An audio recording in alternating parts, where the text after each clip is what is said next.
Ron? Hell yeah, motherfucker. Movies with Ron! Hey, everybody. Welcome to Movies with Ron. Hey, welcome back. Hey, this is the podcast where every week Ron goes to see a movie and he fills me and Rick in on that movie from beginning to end because we love his versions better, don't we, Rick? We do. That was Rick. He's our sound guy. Mm-hmm. And also with us this week, the motherfucking King Tut himself, Ron. Hey, everybody. Good to be back. How are we doing this week? I'm pretty good. How about you guys? I'm pretty chill. Good. I didn't see Doctor Strange, but I've been meaning to. Uh-huh. It is kind of a adult Harry Potter. Yeah, going through it, yeah. Yeah, sure. Did some Muggle jokes, but yeah, that movie is Harry Potter. I think it being a Marvel movie ruins it. I don't know. I think it's great. What do you mean? I think it's great, but no, I don't think it ruins it. It being a Marvel movie almost doesn't matter. Yeah. It doesn't affect Doctor Strange in any way. But Doctor Strange, his potential for coming into the Marvel Universe later in other movies and shit, that's like nothing but exciting, man. I don't know. Look at our main actor for that film, Benedict Cumberbatch. I mean, you were talking about Star Trek, where he played Khan. Yeah. Mentioning, God, like, just his performance and his stature in that film. Anytime he spoke, everybody's IQ rose. Yeah. Yeah, he's great, man. Ah. Like, without question, without fail. Hey, have you guys been watching this show, Westworld? No, I haven't, but I hear good things. Man, it's fucking great. Yeah? Yeah. It doesn't really have a plot. Westworld has no plot. Yeah, I'll criticize him for that, but the best thing about this show is Ed Harris. Oh, I believe it. He plays the Man in Black.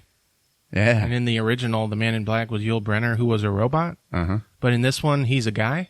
What? Yeah. See, this park is so rich, it's like $50,000 a day, you know, to stay there. And he's there like all the time. So he's like a trillionaire or something. Oh, okay. And it turns out he's like the game master. Yeah? Yeah. Like instead of being, now that he's human, he's like searching for the hidden levels of the park. Because there's storylines that all these automatons go through. They're really advanced. You know, you shoot them and blood comes out. Yeah. And Anthony Hopkins plays like the crazy inventor of the park. Okay. And welcome to Jurassic Park. Clarice. He's fucking. He's like going against all the other employees at the park who help run it. Like, they're like, this crazy old man, what's he doing? Changing all the storylines and stuff. Yeah. But, like, you can tell he's setting some shit up. And, like, Ed Harris is, like, ruthless. Because he follows, he plays along with everything. Yeah. And they call them the hosts, the automatons. Okay. And he's, like, just mowing through them with his gun. But then you understand the show, and you realize that, like, he's in no danger at all. Uh-huh. So, like, all his scariness is just, like, him pretending. Yeah. Yeah. And he's just, like, a giant nerd trying to find this, like, secret dark level to Westworld. All right. Yeah. It's fucking weird. All right, cool. Yeah. I can't stop watching it, though. Does anybody have sex with a robot? Many people have sex with robots. All right. Yeah. I do. I love Ed Harris. Ever since The Abyss. The Abyss. Hell yeah. Oh, my God. He will never talk about that film. Yeah, he almost died. Mm-hmm. Almost drowned. If y'all haven't seen The Abyss, you need to see The Abyss. Yeah, definitely one of the best Ed Harris performances ever, and that's even considering Pollock. Okay. Oh, yeah. I went to the theater to see Pollock. It was a mistake. Was it? Yeah. Fucking boring. Oh, that sucks. He was, like, renowned for that. Yeah, he got, like, nominated for an Oscar, but it's still a biopic. Yeah. Fuck biopics. What's a biopic? A movie that's the story of just a person's life, so it really doesn't have to adhere to any, like, narrative standards. Well, you can basically guess the plot of that movie. Well, yeah. Okay. Ladies and gentlemen, biopic. All right, guys. You ready for a couple shout-outs? Yeah. Let's do it. All right. First and foremost, Dan Janssen, 14 in Amsterdam. Oh. Our man Dan in Amsterdam. Sweet. Probably our youngest known listener and fan of the show, ultra fan of the show. Amsterdam. Mr. Dan, thank you. His father wrote to me saying how much he and Dan love the show, and said to please say hi to Chris and Rick for them also. Oh, man. Yeah, that's cool, huh? Hey, guys. Hey, man. Thanks for listening. Yep. Thanks, Dan. Thanks for hanging out. Another shout out is to Cameron in St. Augustine, Florida. Hey, Cameron. How's it going, Cam? Yeah. What's going on, Cam? We love you, buddy. Thanks to you and all of your friends for listening, and for being such good members of the Ronster Squad. Oh, God. Last one. Kelly from the Coming to Get You podcast. Hey, Kelly. She has fallen down the stairs and sprained both of her ankles, guys. Oh, good Lord. Yeah, that fucking sucks. So here's a big get well soon to Kelly. And they actually just took a 2-week break from recording, and they're about to come back. So we're very much looking forward to that. Absolutely. And, you know, with sprained ankles, I know it's a bit tough to get to the movies, so we got you covered on that one. There you go, Kelly. All right, that's it. What's up? You remember that movie, The Witch? Oh, yeah, good one. Yeah, damn good movie. The director is remaking Nosferatu. Ooh, Oh, yeah? Yeah. nice. Yeah, why not? Yeah, that'll be good. Also, remember Labyrinth? How could I not? Did she say it? Sarah, friend. I will climb this mountain. Ambrosius? Ambrosius, come here. Did you know David Bowie was not the first rock star they considered for Jareth, the Goblin King? I think I heard this, but I can't remember who else. Well, they mentioned Keith Richards. Oh, no. Yeah, I don't know why he's so special. Yeah.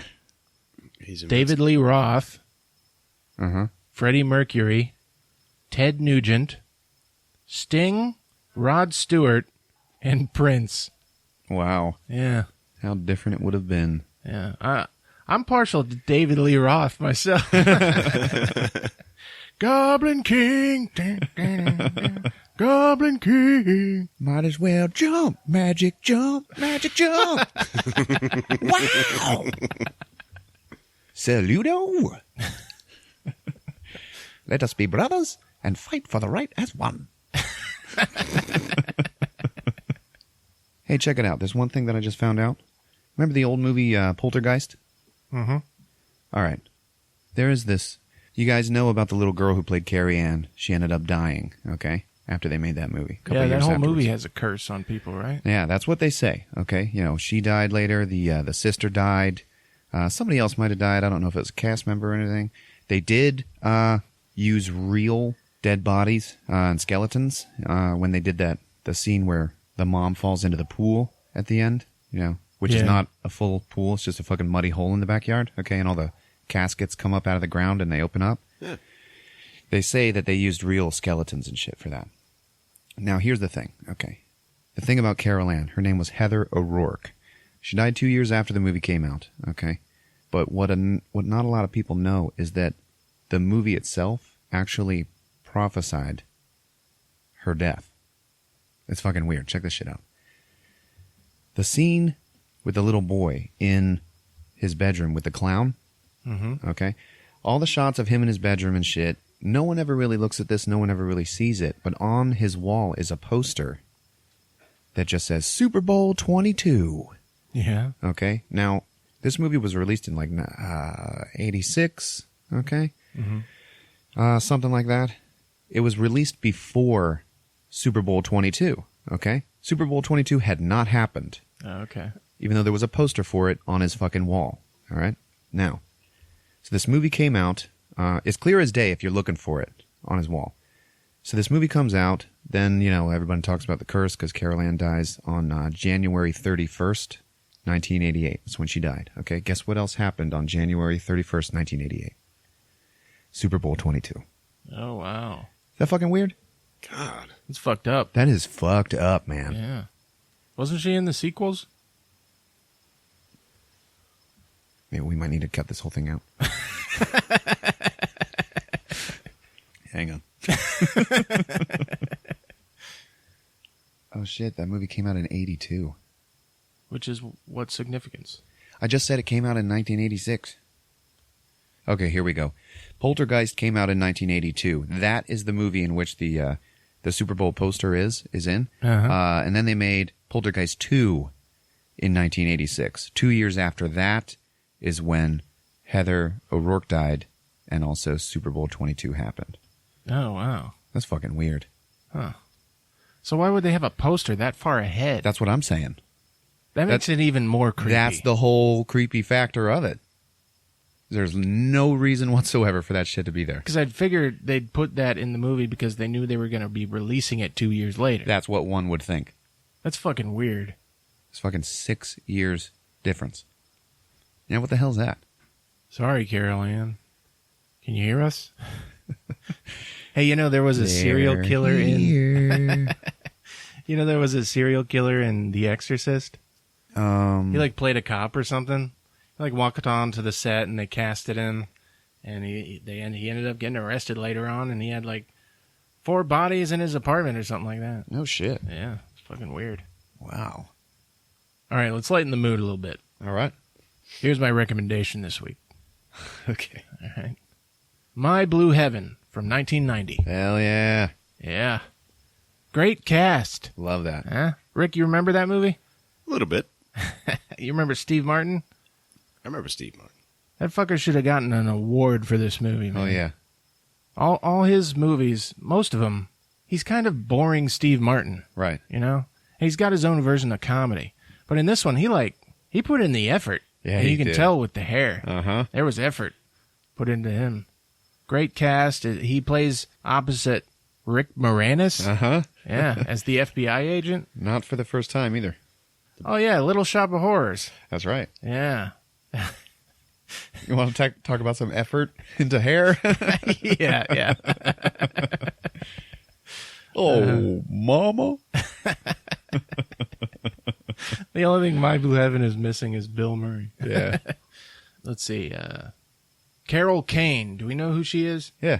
Yeah. She's the lady with the fucking voice. Yeah. She plays Shaldine in that movie. She is fucking immortal. All right. I've seen her for the past 20 years. Yeah. And she has not changed a bit. Hasn't aged a day. Yeah. She made some kind of deal. I love that scene in the supermarket.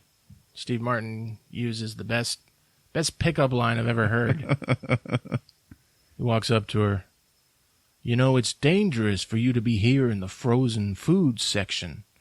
She's like, why is that? And he's like, because you could melt all this stuff. And it works like a charm. She's like, Later on, he's like, my name's Todd. It's Italian for extra special. what was your dog's name? Fangool. Joan Cusack? Yeah, man. Gotta love her. Fucking weirdo. Not so weird in this one. What were you going to say? I don't know. But that movie had a great scene in it where he was teaching Rick Moranis, who is the straight man FBI agent in charge of his witness protection. And he teaches him the merengue or something. Yeah. And there's this huge fucking sequence of him letting go and dancing the night away and shit. And then at the end, he realizes that Steve Martin stole his suit that he bought him. He went out and bought him a brand new suit, threw away his old boring clothes and shit. Yeah. And then taught him how to dance and everything. And Rick Moranis let's go. And he loves life for the first time in forever. And then that night he realizes, because he was oh, you know what? You're going to lay around in your pants. You're going to hang up your jacket, but you're going to wrinkle your pants. Here, I'm going to send these down to the cleaner. Blah, blah, blah. It's going to be fine. And then he leaves. And then Rick Moranis is motherfucker. He stole his fucking clothes so he could get away. At some point, someone wants to kill him, Yeah. Steve Martin, and he's like, That's the whole reason for his witness protection. there's something about, oh, you're looking for Wilkinson. My name is Wilkerson. Uh-huh. Right? He's like, you got the wrong guy. And then later on at the end of the movie, he builds that baseball park. Uh-huh. And then it's the Todd Wilkinson Stadium. It's the wrong name. You had to keep up with the lie. Yeah. All right. My Blue Heaven, 1990. Go see it.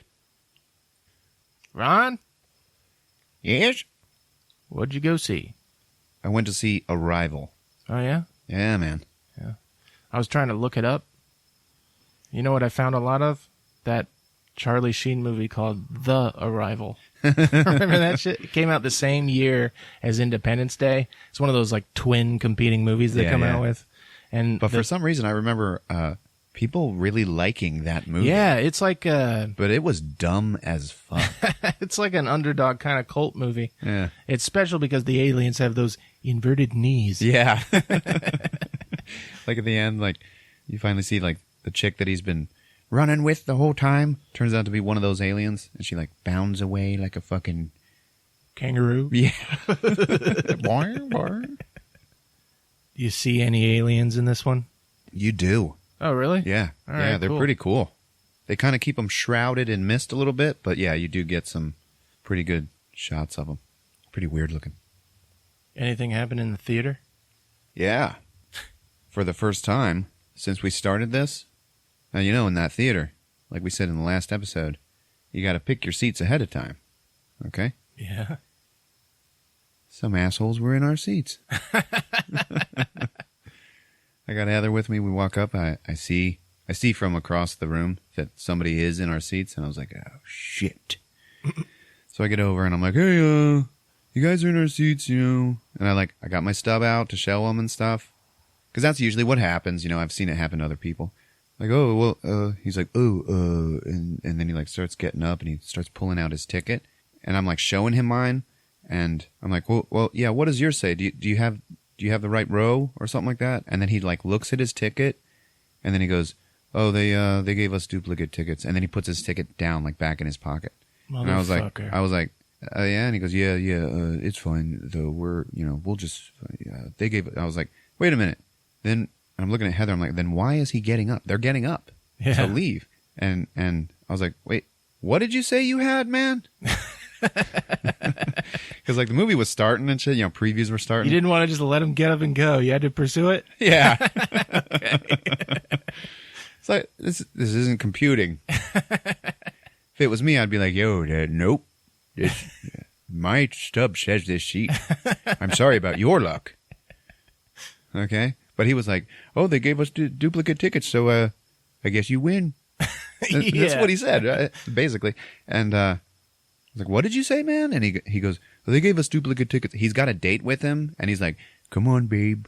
Yeah. And they get up, and they walk down, and it looks like they're going to just sit in some of the empty seats, like way, way in the front. Mm-hmm. And then they just leave the theater. Yeah. And I looked at Heather, and I was like, what the hell's going on here? Yeah. And she's like, they were theater hopping. Fucking They were fucking imposters. around. Yeah. I was like, oh, motherfucker. Sorry about your luck, asshole. Any good previews? They show a preview to Split. Yeah, they did. Apparently, that is being so heavily marketed. It's on front of every movie, and everyone's sick of it. I'm a little sick of it myself, but actually we saw a little bit more of it this time. And it seems to me, remember my theory? Yeah. My breakthrough original theory about it being a werewolf? Like, they're starting to really kind of beat you over the head with that. Oh, really? It's starting to think like it's not that original of a theory. Oh.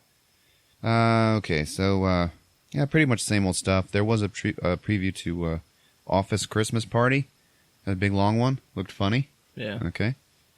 And how about A Cure for Wellness? You know, not a longer one, but, same old preview we've seen.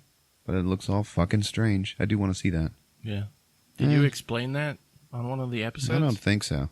Anyway, it's like this old sanitarium or fucking mental hospital back in the days of yore when it was all cruel and shit, and they're locking this dude in this tank with all these fucking eels and everything, and it's all crazy and creepy, and there's this creepy girl singing I Want to Be Sedated by the Ramones, but singing it all somber for a movie preview. Yeah.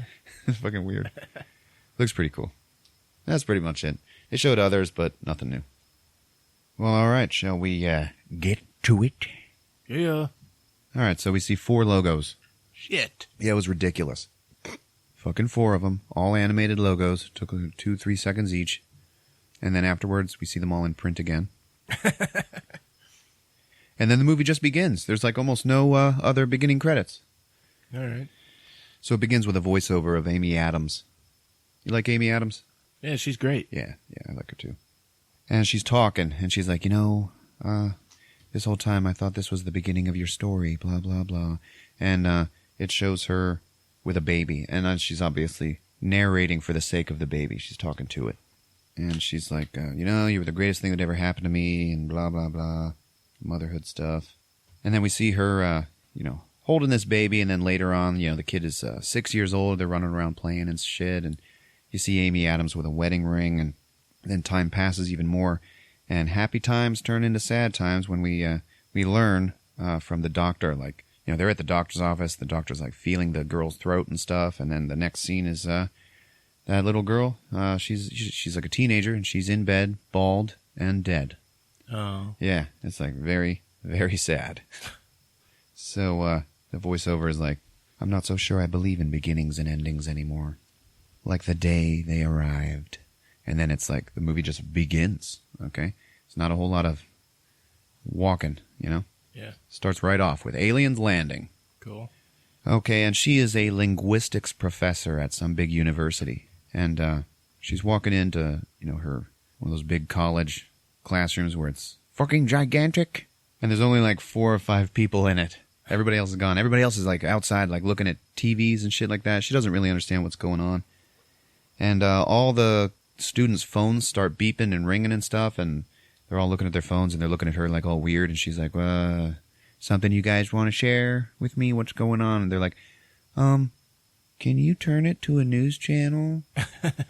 So she turns it over, and then it's like, aliens have landed 45 minutes ago. And it's like, oh, shit.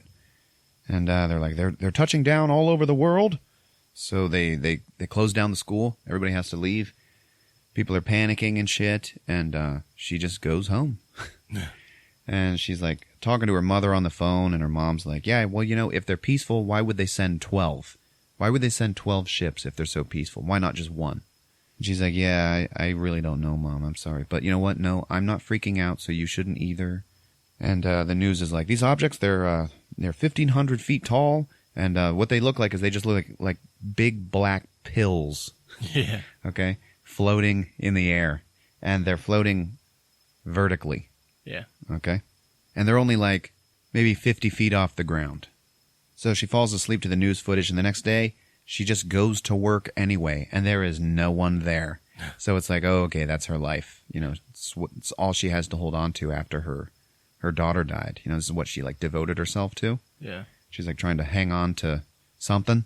So she became this super expert on language. So she's just in her office, watching news on her laptop when Forrest Whitaker walks in, and he's like, hi, I'm Colonel Weber. And, I have something that I need you to translate for me. A while back, you translated some stuff for us that was in Farsi, you took care of that. And she's like, yeah, you took care of those insurgents, too. So she's like, I hate war. So he plays a tape for her, okay? And the tape is just this guy saying, so who are you? Who are you? Why are you here? And then you just hear this like, just a weird shit, okay? It's all like impossible sound. And he's like, how do you do this? How do you go about translating this? And she's like, I'd have to be there. And he's like, oh, no. You didn't have to be there for the tapes, for the insurgents. She's like, yeah, but I already knew the language, dumbass. And he's like, this is your last chance. Tell me how to do this, or I'm leaving. And she's like, so he was like, if you can't help me, I'm going to Berkeley. And she's like, you going to go to Danvers at Berkeley? I guess her rival. She's like, if you're going to do that, ask Danvers the Sanskrit word for war and its translation, okay? And that'll tell you all you need to know about him. So then she goes home, and then she's sleeping at night, and then the choppers show up. All the lights in her windows and shit. Looks like she's being invaded. Okay? She opens up her door, and it's Forrest Whitaker, and he says stuff about the word for war in Sanskrit, okay? But the helicopters are too fucking loud, and you can't hear it. Are you supposed to? Yes, I think you are. Okay. And he's like, yeah, da-da-da-da. This is what he said it meant. What does it mean to you? And she's like, such and such. Okay. And then he's like, pack your bags. We're going. All right, cool. But it doesn't matter anyway. So she's on the chopper, and it's all fucking loud. And sitting across from her is Jeremy Renner. Good old Jeremy Renner. Good old Hawkeye. Yeah. Yes. All right. The Forgotten Born. Oh, not by me. He'll have a new one. There's another one coming out. Damn right. Someday. Apparently his schedule is filled with Marvel movies. He can't be in the Mission Impossible movies because of it. That's good. Yeah. He's probably going to die. So she meets Hawkeye. And she's the language person and he's the scientist. Oh, okay. And like he's like reading her book and he's like, yeah, this is really amazing stuff that you wrote. And she's like, yeah, that's great. And they go to Montana where that's the landing site in America.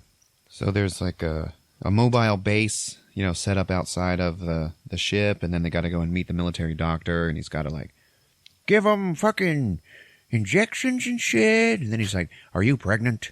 And she looks, and she's like wounded by the question, so she's like, "No, I'm not." And it's like, oh, she's thinking about her daughter. So then they pass the CIA guy who was in front of this big bay of television screens, and every screen has like a different country's name on it. And it's 12 screens. It's where all the different landing sites. And they're talking like they've already been going in and out of the ships, okay? They're like, yeah, I mean, it doesn't take 18 hours to, pump atmosphere into a room. Why is it 18 hours? Why is it every 18 hours? The CIA guy is played by the weird alien guy from Men in Black 3 with the knit stocking cap on. You remember him? No. Like took his cap off and like his brain had like another universe inside of it or some shit. You don't know what I'm talking about? All right, fuck you. He was in that other movie you like about that Jewish guy whose wife was like cheating on him, and He's the main dude? yeah. Oh, okay. All right. Remember him? Yeah. Okay. So then Hawkeye is like, oh yeah, it would totally take that long to pump atmosphere in and out, if they breathe a different atmosphere, yeah, they'd have to level their ship out, all their levels and everything.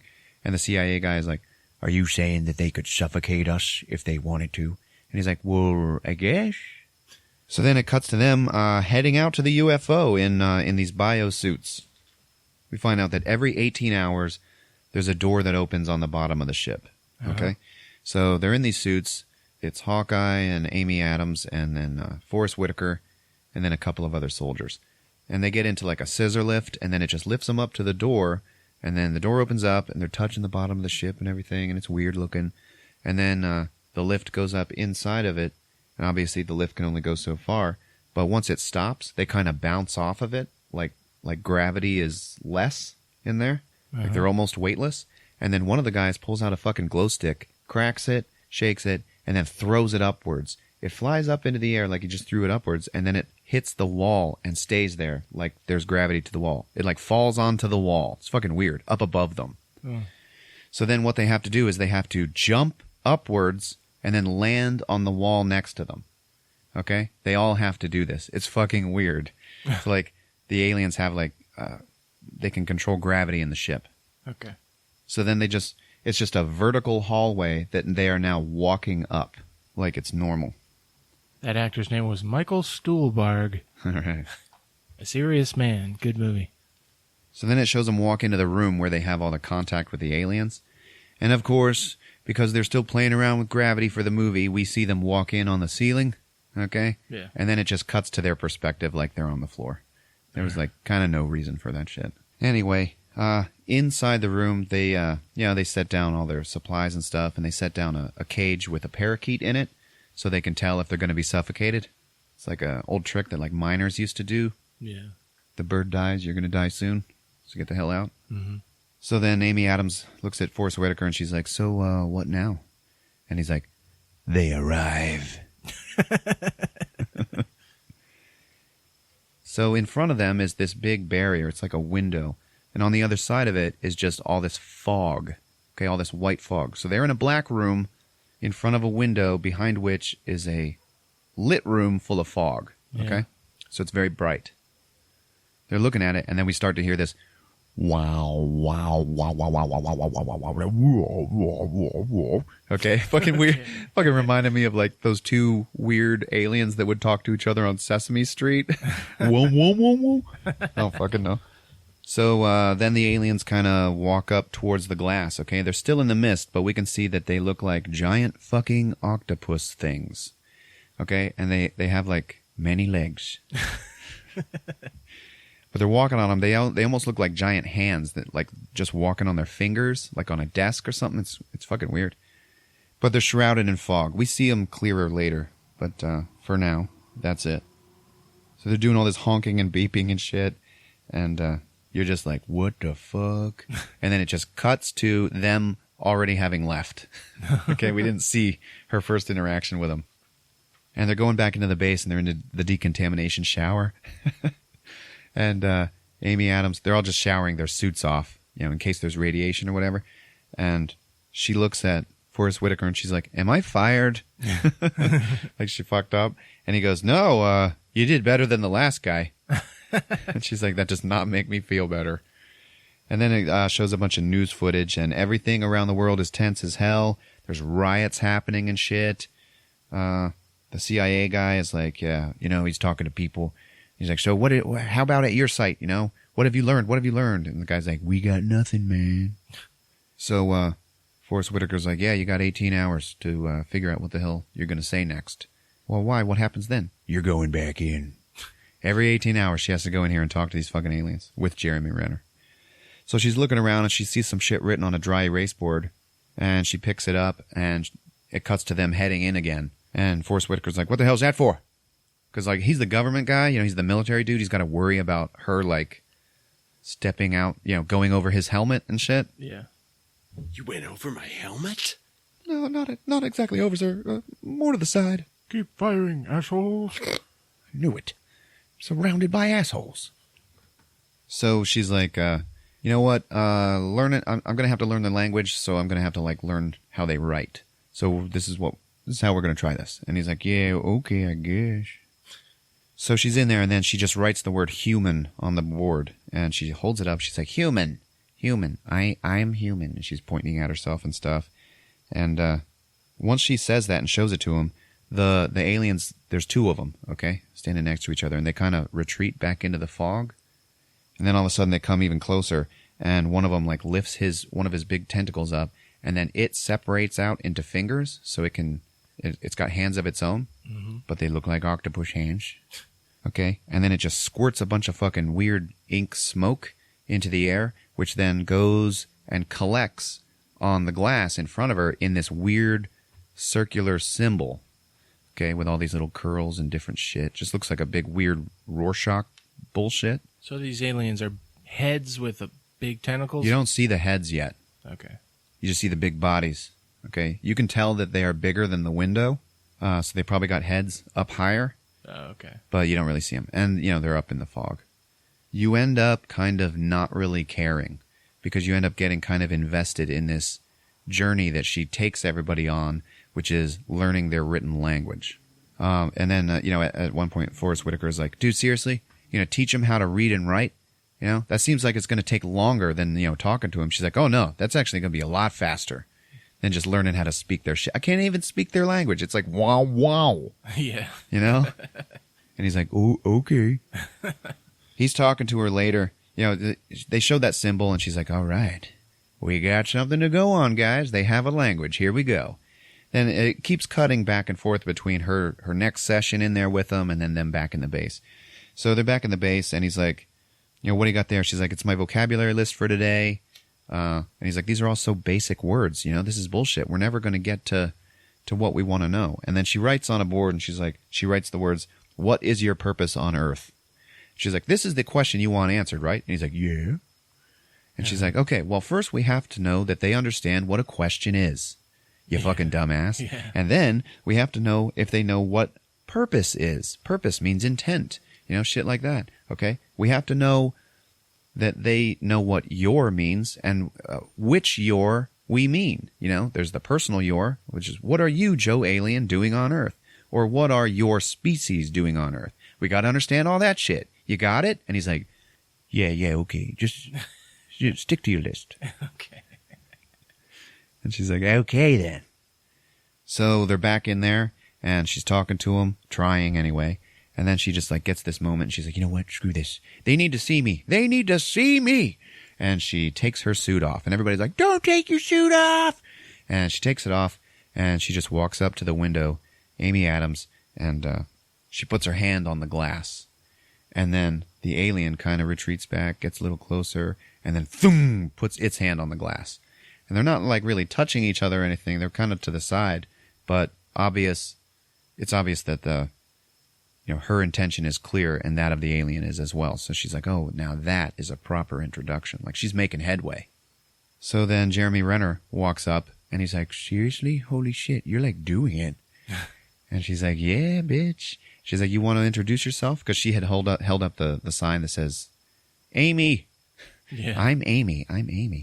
And she's like, you want to introduce yourself? He's like, yeah, screw it. All right. So he takes his suit off, and then he writes Hawkeye on the fucking board, okay? And he holds it up, and she's like, I'm Amy. This is Hawkeye. And then she points at them, and she's like, what are you? Who are you? And then they each put a fucking symbol, a circular symbol, on the glass. And she's like, holy shit. And he's like, what is that? And she's like, it's their names. Yeah. They have fucking names. This is so cool. So then it cuts back to the decontamination tent, and she gets a flashback of when she was showing horses to her daughter for the first time, and her daughter was all scared of them and everything, and it looked all weird and alien to her. And she's just sitting there, and she's getting all emotional. And then it cuts to this conversation between a random soldier and his paranoid wife at home. And she's like, oh my God, we need to just kill him. You're going to die, blah, blah, blah. And he's like, no, it's going to be fine, babe. It's going to be fine. And she's like, I'm so scared. Oh my God. And then at that point, I was like, oh, great. Yeah. I know exactly what's going to happen here. He's going to be fucking Jake Busey from the movie Contact, and he's going to fuck everything up with his fucking, zealotry. And it just cuts away from him and back to Amy. So then I was like, yep, that's exactly what that was for. To like plant the seed of the terrorist bombing that's going to happen, which does indeed happen. Oh. It's not a big ruiner of anything. It does not have the same gravity that it had in Contact. So throughout the film, Amy Adams keeps getting flashbacks of her daughter, and she's just really trying to concentrate on her work and stuff, and it kind of bleeds in. Okay, it shows her over the passage of time. She's looking at all these symbols in her tent and stuff, and then you hear her daughter go like, "What does this one mean, Mommy? What does this one mean? What is this word?" And she's just like closing her eyes real tight. She might be kind of like, maybe kind of losing her grip just a little bit. Yeah. Okay? Stress is getting to her because she like almost never sleeps and shit. And then we got a voiceover of Jeremy Renner for some reason. He starts narrating the movie. And he's like, so we call them the heptapods, and there's all these kinds of things that we don't know about them. Like, what is their purpose, and why do they have hands? And, whatever. He narrates over like the kind of the montage of them making a little bit of progress with learning their language. Now they have kind of a vocabulary built up, and they have all these symbols built into their database, so that now when the aliens put a symbol on the glass, they can scan it and then run it through their computer, and it can sort of translate. So what it'll do is it won't tell one word that it means. It'll tell like all 50 words that symbol has within it. It's fucking weird. So like their language is different, okay? And it being a circle, also they find out that it's the equivalent of us writing a sentence from both sides inward at the same time with both hands. Mm-hmm. Okay? So it's like they actually write and think differently. And they do it in a big circle. And it shows them doing stuff like she writes on the board, Jeremy walks.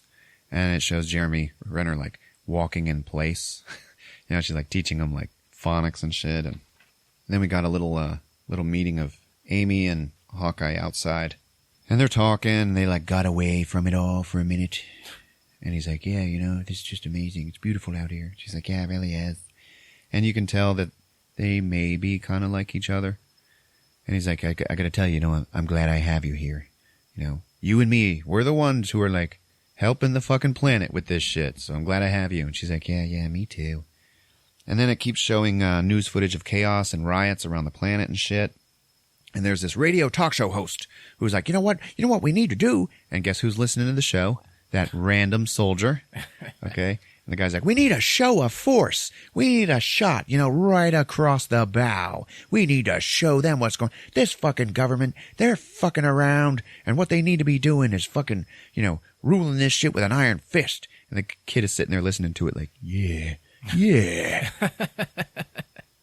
he's got some buddies sitting there with him, hearing it as well. So Amy gets another flashback, and she's kind of like freaking out. She's like, I need some air. She runs outside, and she's in a field, and she's just like having memories of her daughter's death and shit. And it's really hitting her really hard. At that point, it shows her she's back at her desk, and Jeremy Renner comes in. He's like, yeah, have you ever heard of, some people learn a language by total immersion? Where if you just surround yourself by nothing but that language, you learn it a lot faster. And she's like, yeah, you can't really do that with this language, but I know what you're talking about. He's like, yeah, well, sometimes when you do that, there's a theory that says whatever language you speak dictates how you think. And she's like, yeah. And he's like, so I just need to ask you, have you been having dreams in their language? And she's like, all right, look.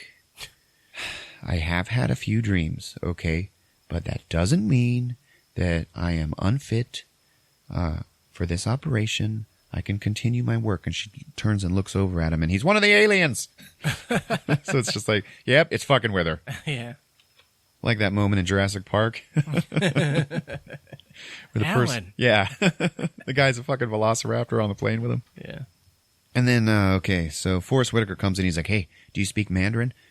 Chinese, so come here. You gotta hear this shit. And he's like, okay, this is a recording of the, because there's another one in China. This is a recording of the Chinese general who's in charge of everything over there.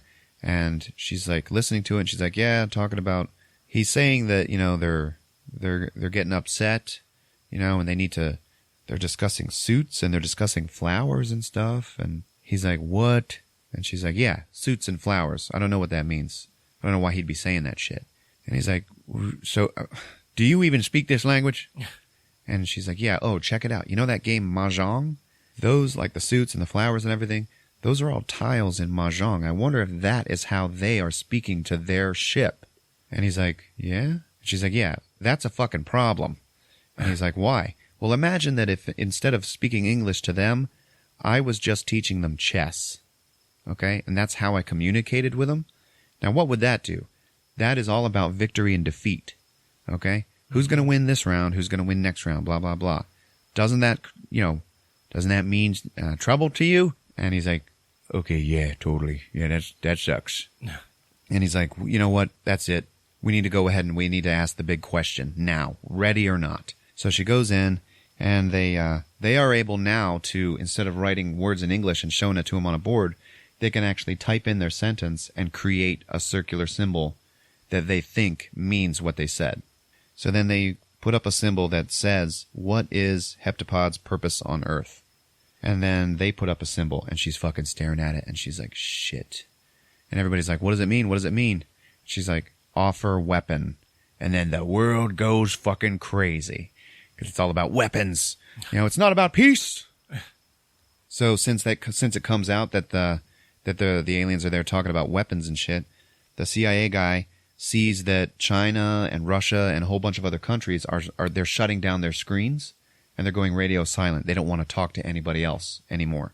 They don't want to talk to the rest of the world about what they're talking about with their aliens. And the CIA guy is like, yeah, we've been ordered to go radio silent too, to not talk with the rest of the world about our shit. And it is assumed that the aliens are like they're like, hey, we're here in America. We're going to offer you a weapon, and we want you to kill everybody else on Earth with it, so that you can be the ruling power and we can deal with you. Because Earth has no one ruler. Yeah. So that's what the humans, like the paranoid humans, like the government guys, like the big fucking military men, that's what they're assuming is happening. That's interesting. Yeah, because Earth has no king. Right. So who the hell do you talk to if you're an invading race, right? Yeah. So they assume that, yeah, they're trying to turn Earth against itself. So she's like, you know what? Fuck this. I need to go back in there. And her and Jeremy, they get on the lift and they go up inside. And the other guys, there's some other soldiers that are leaving. And they're like, no, you can't go back up in there. You can't do it. You can't do it. You know, they're leaving in their biosuits because they were having a session, I guess. And, I guess like she doesn't have to be there every time, you know. So they're leaving and she's like, no, fuck it. It's fine. We're only going to be up in there for, a few minutes because they're going to be running out of time soon and the door is going to close. So they get up in there and she goes up to them. She's like, what do you mean? Offer weapon. What do you mean? And it's like, it replies, give technology. And she's like, okay, then give the technology now. And then the alien just comes up and it just bangs on the glass with one of its fingers, like it's pointing. And she's like, what the hell's going on? And at that point, she doesn't see it, but we, the audience, see that there is a bomb in the room with a fucking counter, with a timer counting down. And it's like banging on the glass, like pointing. And she's like, I don't understand. What do you want? What do you want? Let me go back a couple of minutes. When they finally got them to tell them their names, Jeremy Renner was like, well, what do we call them, though? You know, because they're just circles. So what do we call them? And she's like, yeah, I don't know. And he's like, I was thinking Abbott and Costello. And she's like, yeah, totally. So that comes into play a little bit. And Jeremy Renner's like, what's going on? And she's like, Abbott wants me to write directly on the barrier, like with my hands. And he's like, how the hell are you going to do that? She goes up, she puts her hands on the glass, and then Abbott sprays the ink smoke at the glass, and she is able to write in their language with it. She can like form it into words, which means she has to be thinking the same way. And she keeps getting interspersed visions of flashbacks of her daughter and shit. Everything's emotional for her. So it's assumed now that that's part of their writing, emotions and shit. And that's how they can like put all this complex shit together, writing a sentence from both ends, stuff like that humans just kind of can't do. So, they do think that way. It's weird. Anyway, she does it. And the other alien, Costello, he just like shoots away like a squid who just got scared. And he does squirt out a whole bunch of ink. And so he flies away off into the mist. And she's like, what the hell? What's going on? And then Abbott is like banging on the glass.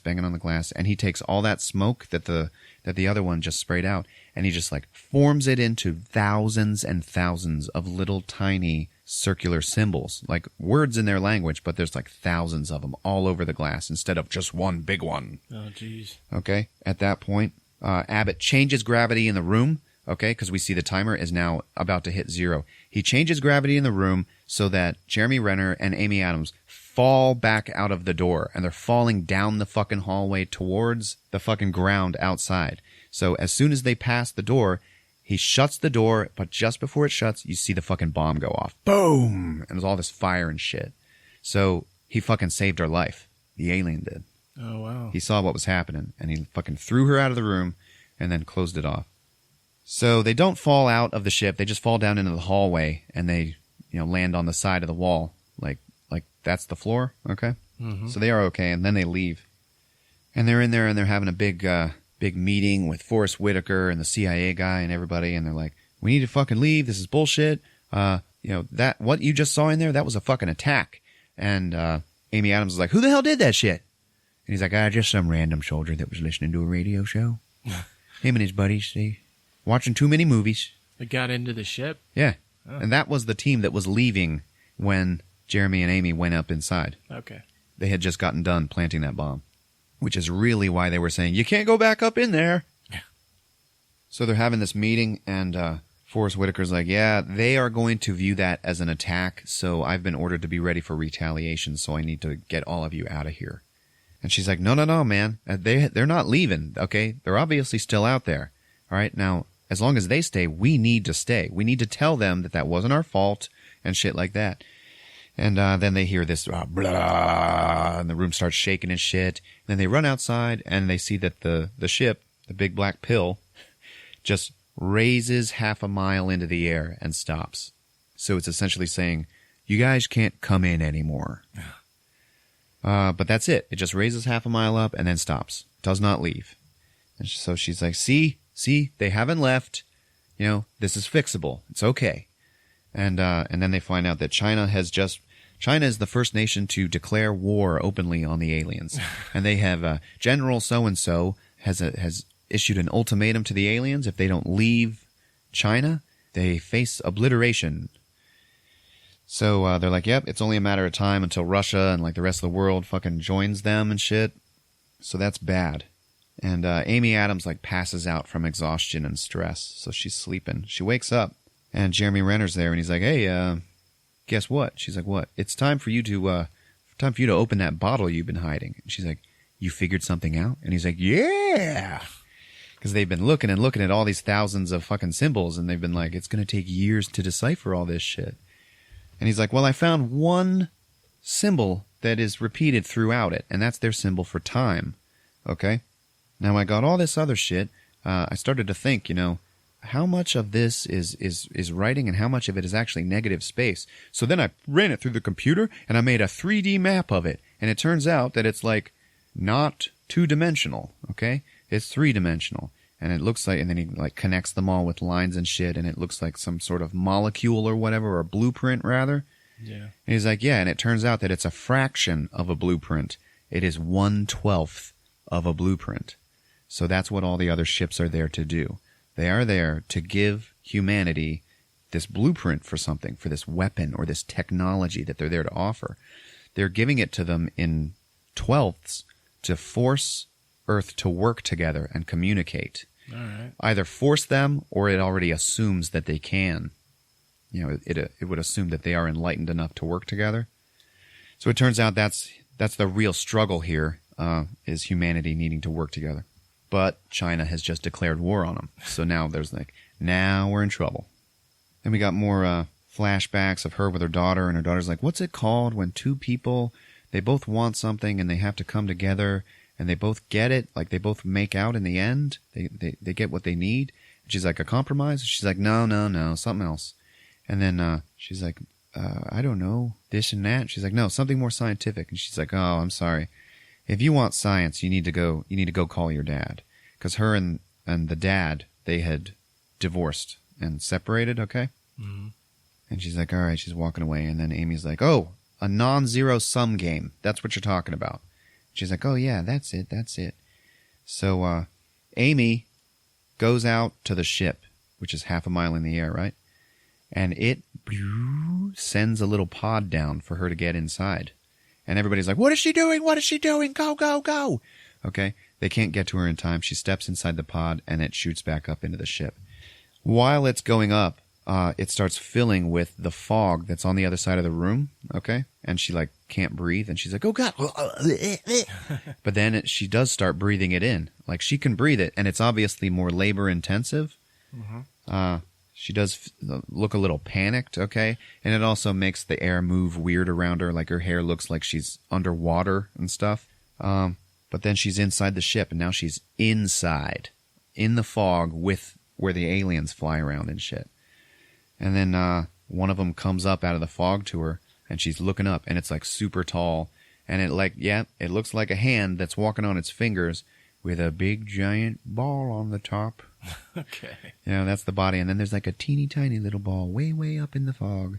That's obviously its head, but we don't ever get a good look at that. And she sees that it's Abbott. I don't know how she can tell this, but she's like, Abbott? And it's like, yes.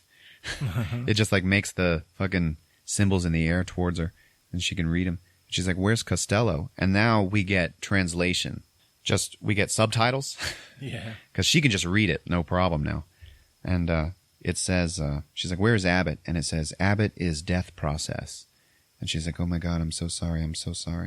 She's like, hey, I need your help. I need to send a message. I need to send a message to the other ships around the world to tell them that we need all of the humans to work together. Can you do that? And then it just says, Amy has weapon. And she's like, no. I don't know what you're talking about. Why are you here? What is the weapon? And it's like, we're here to help humanity because in 3,000 years, we're going to need humanity's help. And she's like, what? How the hell can you know the future like that? And then it says, the weapon opens time. And she's like, oh, holy shit. And you as a moviegoer are like, oh, it's time travel. Or like interstellar travel, faster than light type shit. You're always dealing with time there. Yeah. So then it says, Amy sees the future. And she's like, I don't understand. And she keeps getting these fucking horribly emotional flashbacks of her daughter and her daughter's death and her daughter's birth and everything. And then she looks up at Abbott and she goes, I don't understand. Who is this child? Yeah, she was seeing the future the whole fucking time. Holy shit. Yeah, dude. They did a good job of hiding that shit until now. Wow.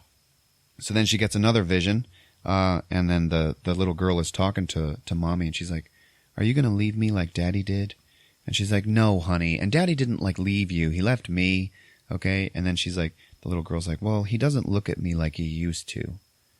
And she's like, I'm so sorry. That's my fault. That's because, I knew something ahead of time that he didn't know. And I told him, and he got angry at me because he wasn't ready to hear it. And, he told me that I made the wrong choice, and then he left. And then the little girl is like, well, what was it? What was the thing that's going to happen? And she's like, you don't really need to worry about it, but it has to do with a really, really rare disease. And it is unstoppable. Just like you are, kiddo. And, she's like, yeah, I am unstoppable. So she knew that the little girl was going to die early, and decided to have the baby anyway. At this point, we are not really supposed to know. We're not technically supposed to know it's Jeremy Renner, but everybody fucking knows it's Jeremy Renner. Okay. So at this point, all the ships, they all go horizontal for some reason, and everybody starts freaking out like it's some like war maneuver. And then we get more flashbacks, and the little girl's like, why is my name Hannah? And she's like, oh, your name, that's cool because it's a palindrome. It goes the same way frontwards and backwards.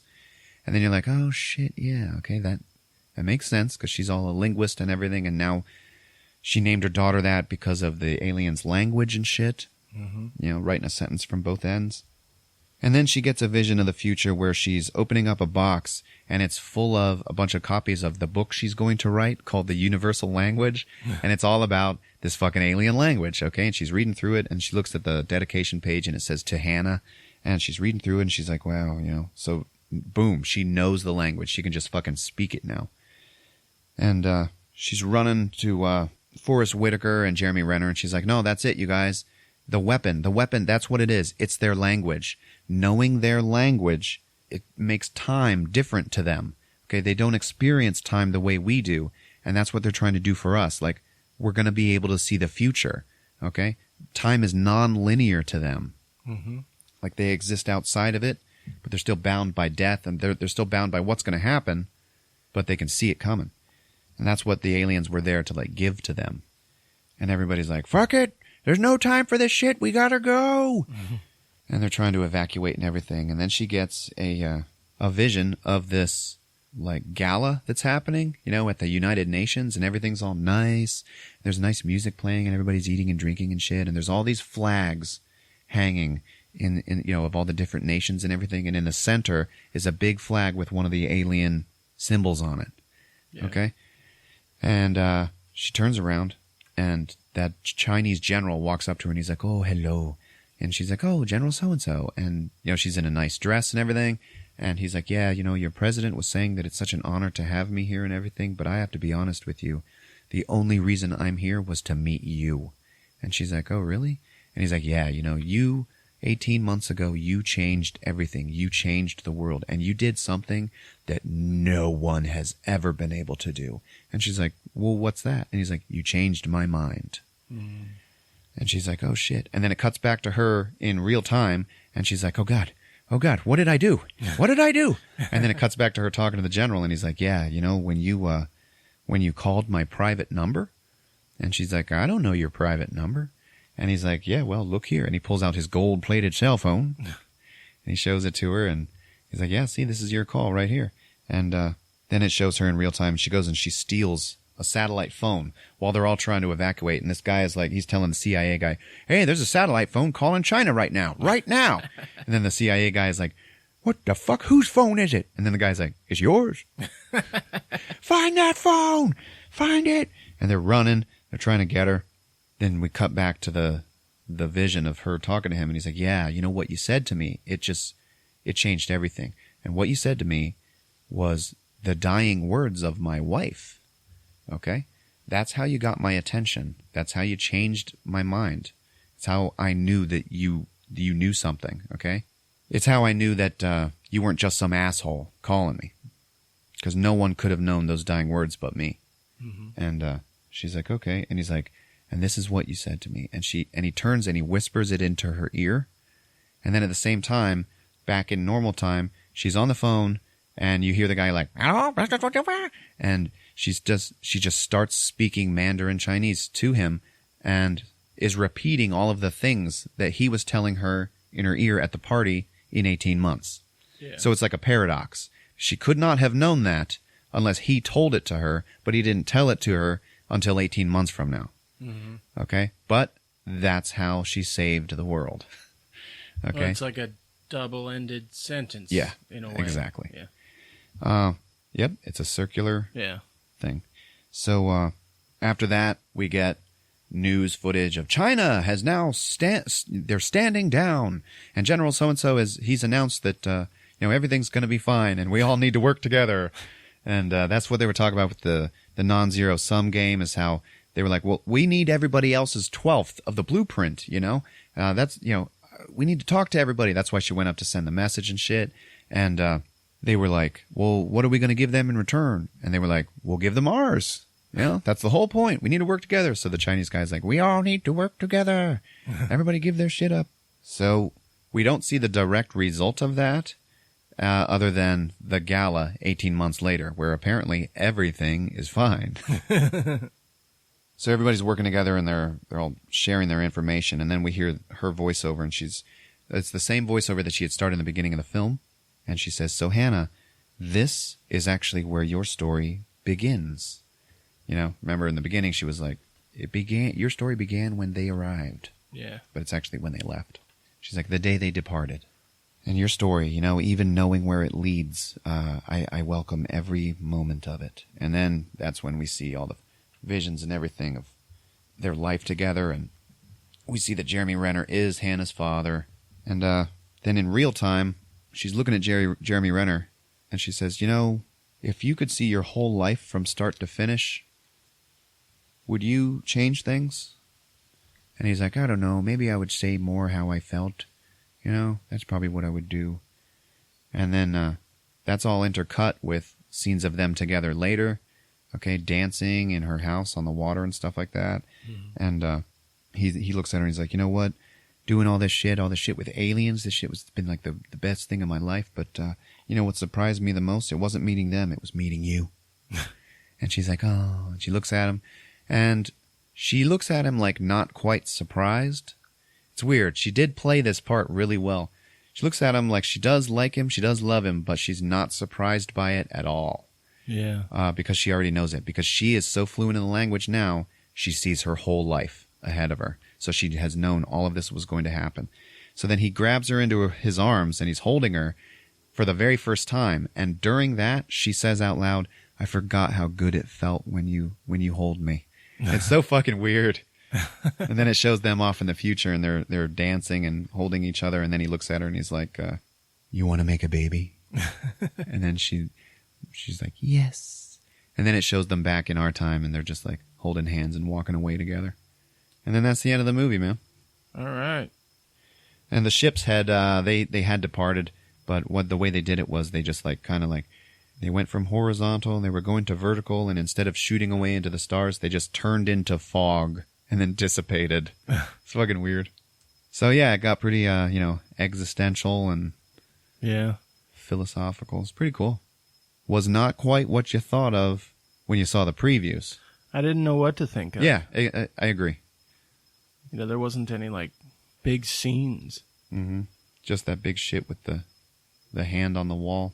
Yeah. The hand on the glass. The aliens were cool.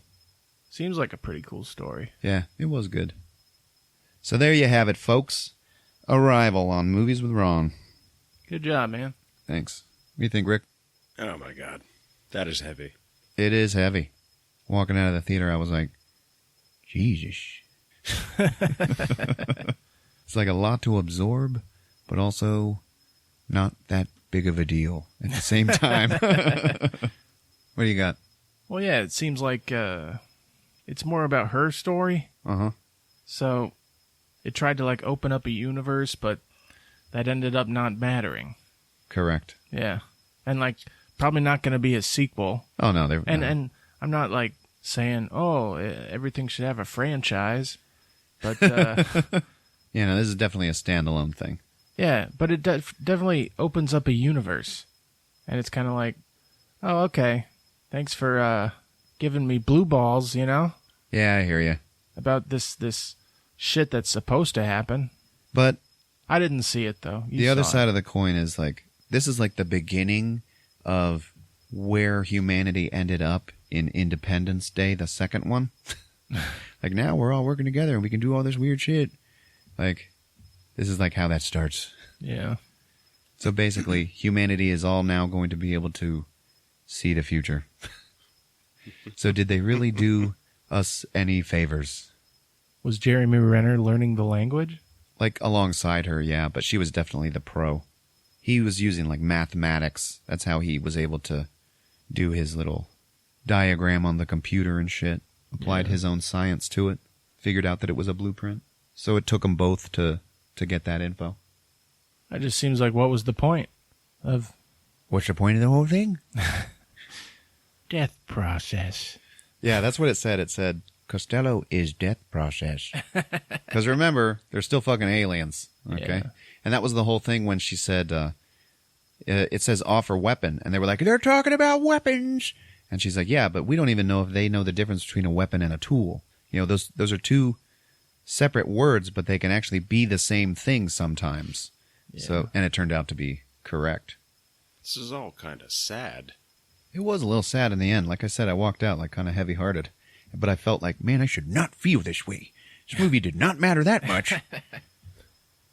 All right. We're going to play a game next week. It's about time. Lay it on me. We're going to pitch an unlikely buddy action comedy. We're going to choose two actors. All right. The choice of your two actors hinges upon how successful your pitch may be. Why? Because that's what I want to focus on. Okay, maybe give me an example. Well, like, you might want to do an obvious one. That might be your first thought, like Dwayne Johnson and Terry Crews, you know? Okay. Two brothers, you know? Yeah. Again. It's just called Two Brothers. But, and that would be a great movie. But I want to hear something like... Like Antonio Banderas and Rick Moranis? Yeah. Okay. Weave a little narrative in there. All right. You on board, Rick? Yeah. All right. Sounds Doesn't good. have to be action. But it's a buddy comedy. Yeah. Sounds good. Yeah. Okay. Folks, don't forget to leave us a rating or a review. Look us up on social media. We're on everything. Even YouTube. Hell yeah. You guys watch that little YouTube thing I made? Oh, yeah. I loved it. Movies with Ron YouTube channel. All right. We're on Twitter, Facebook, Instagram, movieswithron.com. It's been fun.